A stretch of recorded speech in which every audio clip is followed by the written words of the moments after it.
बढ़ते आगे रुक करेंगे बड़ी खबर का, जहां पहलगांव आतंकी हमले को लेकर महिपाल राणा का बयान सामने आया। उन्होंने साफ तौर पर इस बात को जिक्र किया कि निर्दोष लोगों की हत्या करने वालों को बख्शा नहीं जाएगा। प्रधानमंत्री और गृह मंत्री मामले पर खुद संज्ञान ले रहे हैं। देश की जनता में गुस्सा है, पड़ोसी देश की ये छोटी सोच है। तो बड़ी खबर आपको बता दें, जहां पहलगांव आतंकी हमले पर लगातार अब सियासी बयान भी सामने आ रहे हैं। महिपाल राणा जो शिक्षा मंत्री हैं हरियाणा के, उनका भी बयान सामने आया। उन्होंने साफ तौर पर इस बात का जिक्र किया कि खुद प्रधानमंत्री और गृह मंत्री इस पूरे मामले पर संज्ञान ले रहे हैं। जो भी दोषी होंगे उसे बख्शा नहीं जाएगा। बता दें कि पहलगांव में आतंकी हमला हुआ। कायराना आतंकी हमला दुर्भाग्यपूर्ण है। सीएम ने इस पर संवेदनाएं भी व्यक्त की हैं और साथ ही साथ हरियाणा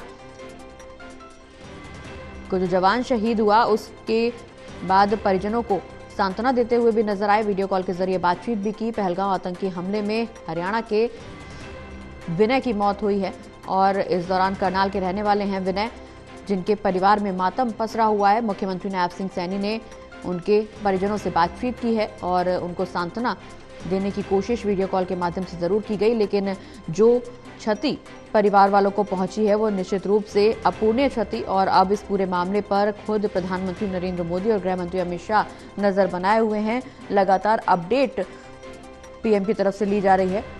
मामले में महिपाल राणा का बयान भी सामने आया। उन्होंने साफ तौर पर जिक्र किया है कि पीएम और गृह मंत्री मामले पर खुद संज्ञान ले रहे हैं और जो भी दोषी होंगे उन्हें बख्शा नहीं जाएगा। देश की जनता में गुस्सा है और इस गुस्से को अंत जरूर दिया जाएगा। निश्चित रूप से जो कायराना हरकत आतंकियों की तरफ से की गई है उनको जवाब दिया जाएगा, जिसको लेकर के लगातार बैठकों का दौर भी जारी है। और जहां पीएम मोदी सऊदी की यात्रा छोड़ करके बीच में ही स्वदेश वापस लौटे हैं, देश वापस लौटे हैं, जिसके बाद लगातार इस पूरे मामले पर बैठकों का दौर जारी है। खुद गृह मंत्री अमित शाह पहलगांव पहुंचे हैं, पीड़ित परिजनों से मुलाकात की है और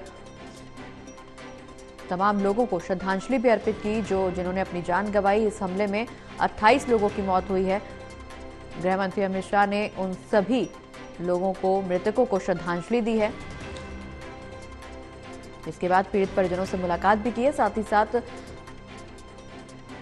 हमले वाली जगह का जायजा भी लिया है, दौरा भी किया है। वहां पर ये समझने की कोशिश आखिर की जा रही है कि किस तरह से उस पार्क में एंट्री हुई आतंकवादियों की और किस तरह से उन्होंने मासूम लोगों को निशाना बनाया, उनकी जिंदगी के साथ खिलवाड़ किया, उनको मौत के घाट उतारा। और अब इस पूरे मामले पर हालांकि जांच पड़ताल एनआईए की तरफ से की जाएगी और लगातार सुरक्षा बल, सेना के जवान, एनआईए की टीम मौके पर पहुंच रही है और स्थिति का आकलन करने की कोशिश किया जा रहा है कि आखिर किस तरह से इस कायराना हरकत को अंजाम दिया गया है और अब इसके बाद देश की तरफ से क्या कुछ एक्शन लिया जाएगा, ये एक बड़ा सवाल जरूर बना हुआ है। क्योंकि जिस तरह से आतंकवादियों की दो टीमें, जिन्होंने एक टीम ने वहां पर पर्यटकों पर हमला किया, उनको मौत के घाट उतारा, वहीं दूसरी ओर दूसरी टीम उन आतंकवादियों को वहां से बाहर निकालने की कोशिश में जुटी हुई थी। तो ऐसे में किस तरह से पूरी फुल प्रूफ प्लानिंग की गई और इस घटना को अंजाम दिया गया, इसके पीछे क्या कुछ स्ट्रेटेजी थी आतंकवादियों की, तमाम चीजें समझने की कोशिश हमारे सुरक्षा एजेंसियों की तरफ से जरूर की जा रही है। लेकिन निश्चित रूप से इसका जवाब पुख्ता दिया जाएगा ताकि आतंकवादियों में भारत का खौफ एक बार फिर से पैदा किया जा सके। क्योंकि इससे पहले जिस तरह से उरी में घटना घटी, उसके बाद पुलवामा में आतंकियों ने हमला किया, सेना के जवानों पर 40 जवान शहीद हुए और अब उसके बाद जिस तरह से पहलगांव पे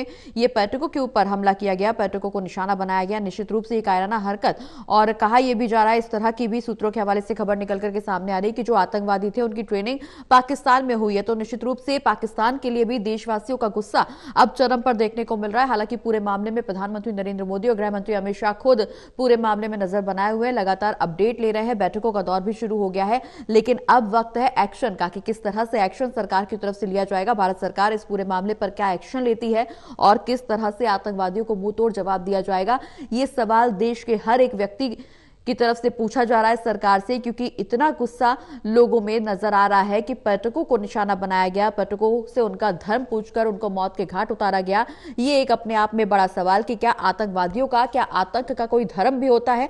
और इस तरह की हरकत के बाद अब पूरे देश में उबाल जरूर है, लेकिन महिपाल राणा का जो बयान सामने आया उससे निश्चित रूप से इस बात को भी नकारा नहीं जा सकता कि देश की सरकार, भारत सरकार, बीजेपी सरकार पूरे मामले पर नजर बनाए हुए है।